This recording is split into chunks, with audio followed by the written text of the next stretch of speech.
and we inspect the flame picture.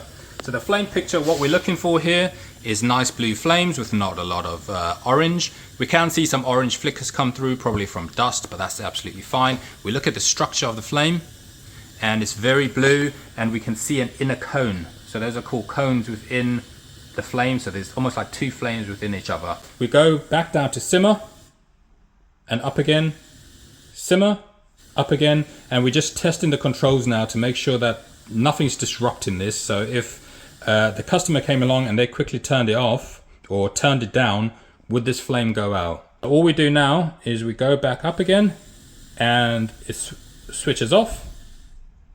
There we go. But we can tell gas is still coming through, even though there's no flame.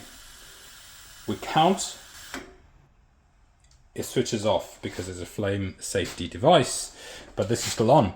So we can turn this on. If we press this, does it ignite again? No. So the flame safety device has worked, and then we just do the test with all the others as well.